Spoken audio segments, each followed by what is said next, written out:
Cerita dimulai dengan memperkenalkan sosok John May, seorang pria parubaya yang hidup sederhana, selalu berpakaian rapi dengan jas yang bersih. Hidupnya sangat teratur tapi nyaris tanpa variasi. Setiap hari dia pulang ke flat kecilnya yang sunyi, menyiapkan makan malam sederhana yang selalu sama, lalu duduk sendirian di meja makan. Tidak ada keluarga, tidak ada teman, hanya dirinya sendiri.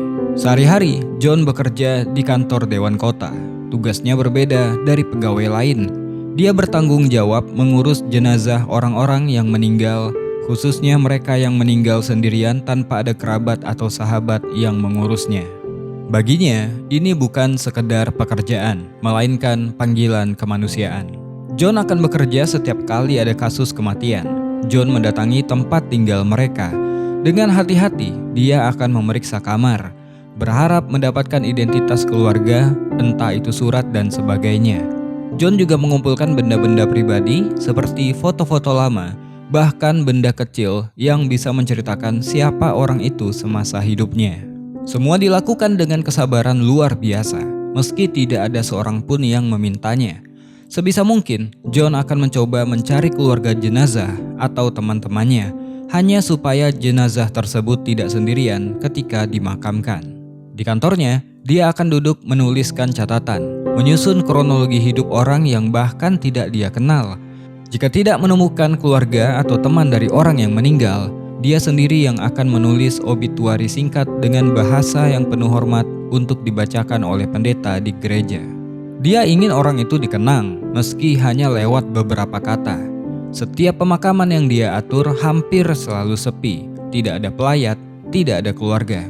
Hanya John yang berdiri dan memanjatkan doa. Kadang, dia sendiri yang membaca kata perpisahan di hadapan liang lahat. Meski sunyi, John melakukan semua itu dengan tulus.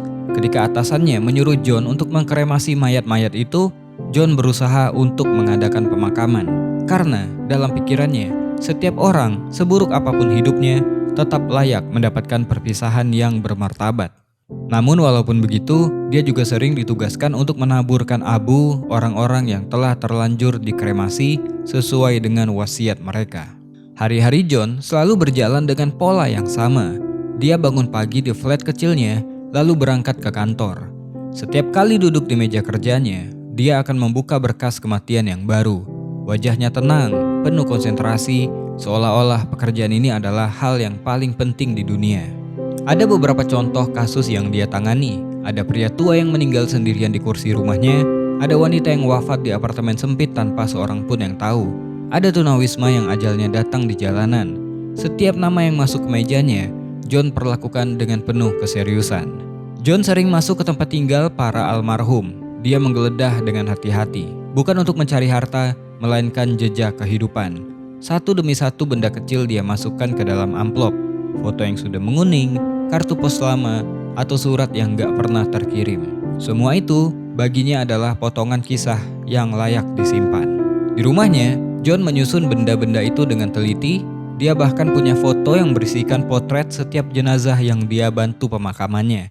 Seolah-olah sedang membangun museum kenangan yang hanya dia saja yang peduli. Gak ada yang melihat hasil pekerjaannya, tapi John tetap melakukannya setiap hari. Setiap pemakaman yang dia hadiri hampir selalu sama. Gak ada orang lain. Hanya John yang berdiri di sisi peti mati, membaca doa pendek yang dia siapkan sendiri. Bahkan tukang gali kubur udah hafal betul jika John May selalu hadir sendirian menemani jenazah di sana. Kontras terasa begitu terlihat dengan rekan-rekannya di kantor. Mereka menganggap pekerjaan mengurus mayat itu harus cepat, tidak perlu rumit, dan tidak perlu detail. Sementara John justru memegang prinsip setiap hidup, sekecil apapun harus diakhiri dengan martabat. Suatu hari, John menangani kasus orang meninggal sendirian di apartemennya. Para tetangga curiga karena ada bau busuk dari apartemennya. Diduga udah meninggal selama berminggu-minggu. Ketika dia berada di apartemen tersebut, diketahui pemilik apartemen itu bernama Billy Stock. Seperti biasa, John mengumpulkan beberapa barang yang bisa membantunya mencari kerabat si mayat. Selesai dari apartemennya Billy, John dipanggil oleh atasannya yaitu Mr. Pratchett ke ruang kerjanya. Dengan wajah dingin dan nada formal, atasannya memberikan kabar pahit. Posisi John akan dihapus. Pemerintah menganggap pekerjaannya lamban dan terlalu memakan biaya karena John terlalu banyak mengadakan pemakaman daripada mengkremasi. John terdiam, dia nggak membantah, tidak marah, hanya menatap dengan ekspresi pasrah. Selama ini, pekerjaannya mungkin dianggap remeh, tapi bagi John, itu adalah seluruh hidupnya, dan kini itu akan segera berakhir. Namun, sebelum benar-benar diberhentikan, Mr. Pratchett mengizinkannya untuk menyelesaikan kasus Billy Stoke. Karena ini adalah pekerjaan terakhirnya, John mendedikasikan dirinya lebih serius dari sebelumnya. Dia ingin ending yang sempurna di pekerjaan yang udah 20 tahun dia lakukan. John memulai penyelidikan kecilnya. Dia membuka satu persatu benda yang dia temukan di flat Billy Stoke. Ada foto-foto tua yang warnanya udah pudar, surat-surat lama, hingga beberapa alamat yang ditulis di kertas usang. Setiap potongan itu seperti jejak samar masa lalu yang harus dia ikuti. Dari beberapa petunjuk di foto, John memutuskan untuk pergi keluar kota untuk mengunjungi lingkungan lama Billy sebelum dia pindah ke London. Perjalanannya membawanya ke berbagai tempat seperti bar yang dulu sering didatangi Billy, kemudian ke tempat kerja lamanya di sebuah pabrik kue, di mana di sana Billy memang pernah bekerja hingga dipecat. John bertemu dengan rekan kerja Billy yang bernama Shakti. Menurut Shakti, Billy dipecat karena ketahuan mengencingi ember adonan hingga adonan itu menjadi kue. Shakti pun diajak John untuk menghadiri pemakaman Billy, tapi Shakti menolak. Dari pertemuan dengan Shakti, John jadi sedikit tahu mengenai gambaran hidup Billy yang gak lain adalah seorang pria bermasalah yang gemar mabuk, membuat onar sehingga orang-orang menjauhinya. Tapi juga seorang manusia yang pernah punya masa muda, pertemanan, dan juga percintaan. John gak menyerah, dia keluar masuk ke toko-toko untuk bertanya apakah mereka mengenal Billy. Hingga singkatnya, John bertemu dengan Mary. Ternyata, Mary adalah mantannya Billy. Saat ini, Mary udah menikah. Diceritakan kalau Billy pernah memasukkan tangan orang ke minyak panas ketika berbuat kurang ajar pada Mary ketika mereka pacaran dulu. Mereka bahkan bersyukur kalau Billy udah meninggal. Ketika itu, John kaget ketika mendengarkan fakta bahwa ketika Billy pergi, Mary tengah mengandung anaknya, tapi Billy gak pernah tahu. John pun memohon pada Mary untuk datang ke pemakamannya Billy, membawa serta anak cucunya, tapi Mary nggak mau sama sekali untuk terlibat dalam hal yang berhubungan dengan Billy. Lain hari di kantor, Mr. Pratchett datang kembali. Dia mengingatkan bahwa waktu John udah hampir habis. Sebaiknya Billy Stoke cepat dikremasi daripada diurus pemakamannya, karena yang udah mati tidak perlu diperhatikan lagi. Tapi John memohon pada Mr. Pratchett supaya dia diberikan waktu. Siang itu John mencoba menelpon kantor polisi tempat Billy pernah dipenjara. Gak puas bicara lewat telepon, John pun mendatanginya langsung. Namun, karena kejadiannya udah 17 tahun yang lalu, jadi berkas-berkasnya udah dipindahkan. Sehingga, John gak bisa menemukan daftar kunjungan ketika Billy berada di sel tahanan. Namun, kepala penjara mengatakan Billy bisa mengunjungi kantor Kementerian Dalam Negeri karena semua berkas 20 tahun terakhir berada di sana. Jadi John pun mencoba pergi ke kantor Kemendagri.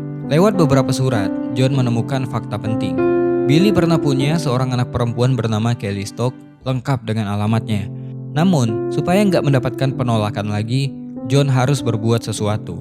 Dia menduga semua foto anak kecil di album lama milik Billy yang dia temukan di apartemennya adalah Kelly. Jadi John pun mengambil semua foto Kelly dan menyusunnya kembali. Berbekal sebuah alamat, John mencari Kelly. Ternyata Kelly bekerja di tempat penampungan anjing. Ketika bertemu, John langsung mengabari kalau Billy udah meninggal. Kelly terkejut mendengarkan kabar ayahnya sudah tiada. Tapi karena Kelly gak pernah punya hubungan baik dengan Billy, ditambah lagi masa kecilnya penuh kekecewaan, Kelly pun gak peduli. Tapi John tetap menjelaskan dengan bahasa yang sederhana dan penuh empati bahwa Kelly tetaplah keluarga terakhirnya Billy. John kemudian memberikan album foto yang dia buat. John mengatakan itu ditemukan di pelukan Billy ketika dia ditemukan meninggal. Kelly pun akhirnya tersentuh dengan trik yang dibuat oleh John. Dia pun kemudian menceritakan siapa Billy kepada John. Kenapa dia akhirnya memutuskan hubungan dengan ayahnya. Sebagai seorang ayah, Billy memang egois. Terakhir kali Kelly memang mengunjungi ayahnya itu di penjara. Sebelum bebas, Billy sebenarnya ingin meluruskan beberapa hal supaya mereka bisa memulai kembali dari nol. Tapi ibunya Kelly nggak percaya. Di pertemuan terakhirnya itu, Kelly dan ibunya bertengkar hebat dengan Billy hingga mereka pun terpaksa dilerai oleh sipir penjara. Kelly pun membawa John ke rumahnya. Di rumahnya itu Kelly memperlihatkan foto Billy bersama Jumbo, teman ayahnya ketika mereka bertugas sebagai anggota militer. Jumbo pernah ingin mencari Billy, tapi Kelly nggak mau membantunya. Kelly pun meninggalkan foto itu untuk John. Kelly berkata pada John, walaupun dia terguncang mendengarkan ayahnya udah meninggal dunia, tapi dia nggak mau pergi ke pemakaman ayahnya karena dia udah terlanjur terluka dengan masa lalunya. Kelly pun mengucapkan terima kasih karena John udah capek-capek jauh-jauh mengabari kabar itu padanya. John masih berharap Kelly bisa datang ke pemakaman ayahnya yang udah John siapkan. Tapi sebelum kembali, John mencoba menemui Jumbo di sebuah panti jompo. Di sana, John disambut baik karena ternyata Kelly udah mengabari Jumbo bahwa John akan datang. Di situ, Jumbo menceritakan siapa Billy ketika mereka bertugas di sebuah pulau. Billy memang baik, tapi ternyata penyebab Jumbo masuk ke panti jompo juga karena Billy. Jumbo mengatakan ketika tugas dulu, Billy udah mulai suka minum sehingga menyulitkannya. Walaupun begitu, mereka berdua tetap berteman baik. John pun akhirnya harus pasrah jika dia harus menghadiri pemakaman sendirian lagi karena Kelly dan Jumbo udah pasti nggak datang. John kemudian memilih peti mati dan membuat batu nisan yang bagus untuk Billy. John juga memilihkan lokasi kuburan yang punya pemandangan bagus. Setelah menyelesaikan urusan pemakaman, John kembali ke kantornya dan mengemasi semua barang-barangnya. Ketika itu dia mendapatkan telepon. Ternyata itu adalah Kelly yang menelponnya. Kelly ternyata berencana untuk datang ke London. Di siang itu, sebelum menemui Kelly, John kembali ke rumahnya untuk membawa beberapa barang milik Billy yang dia temukan di apartemen. John juga mengatakan batu nisannya Billy dia pilihkan berwarna merah gelap sama seperti topi baret militernya Billy. Di pertemuan itu, Kelly melihat bahwa John benar-benar berusaha memberi martabat terakhir pada seseorang yang bahkan dia sendiri udah lama lupakan. Pertemuan singkat itu membuat pintu kecil bagi John untuk pertama kalinya dalam waktu yang lama. Dia berbicara dengan seseorang bukan karena pekerjaan, melainkan karena kepedulian. Kelly pun mengajak John untuk ngobrol-ngobrol setelah mereka menyelesaikan pemakamannya Billy Jumat nanti. John pun setuju. Mereka berdua pun berpisah kembali. John yang udah lama hidup sendiri, untuk pertama kalinya dia mulai membayangkan bagaimana jika dia punya seseorang di hidupnya seperti Kelly, tepat setelah tugasnya berakhir. Dia pun membayangkan masa depannya yang mungkin agak berbeda. Singkat waktu, sebelum pemakamannya Billy, John memutuskan untuk membelikan hadiah kecil untuk Kelly. Namun, ketika keluar dari toko, kejadian tragis pun menimpanya. Dia mengalami kecelakaan mendadak karena ditabrak bis. Dia pun meninggal di tempat. John akhirnya dimakamkan. Benar-benar sepi, gak ada keluarga, gak ada sahabat, gak ada yang mengenang, gak ada yang mengeluarkan emosi.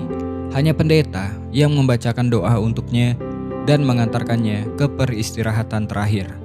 Di saat yang sama, pemakaman Billy tetap berjalan. Kali ini berbeda dari kasus yang pernah ditangani oleh John. Orang-orang pun datang, Jumbo hadir, Kelly hadir, dan orang-orang yang sempat disentuh hidupnya pun hadir. Mereka memberikan penghormatan terakhir. Billy akhirnya tidak sendirian di pemakamannya. Kelly waktu itu menunggu John hadir, tapi sayang, Kelly nggak tahu kalau John udah meninggal dunia. Bahkan ketika mobil jenazahnya lewat di depannya, Kelly juga nggak tahu. Ketika selesai memakamkan Billy, Kelly juga melihat ketika John dikuburkan, tapi sayangnya dia tidak mendapatkan informasi kalau itu adalah John May. Tapi setelah semuanya pergi, arwah dari orang yang pernah John urus muncul dan mengelilingi makamnya John. Mereka berdiri di sana, diam tanpa kata, tapi secara simbolis menunjukkan kehangatan. Seakan-akan mereka berkata, "Kau tidak sendirian John, kami mengingatmu." Film pun selesai. Film ini mengajarkan bahwa meski hidup kita terasa kecil dan sunyi, setiap dari kita tetap memiliki nilai yang gak ternilai. John May menunjukkan bahwa kebaikan gak selalu harus besar. Kadang hanya dengan memberikan penghormatan terakhir kepada mereka yang dilupakan, kita sudah membuat dunia lebih manusiawi. Dari sinilah kita belajar bahwa empati adalah warisan paling berharga. lebih dari harta, jabatan, atau popularitas. Jangan biarkan orang lain pergi dalam kesepian, karena bisa jadi perhatian kecil kita adalah satu-satunya cahaya dalam hidup mereka. Mungkin itu aja buat video kali ini. To be continue, jangan bosan jadi orang baik.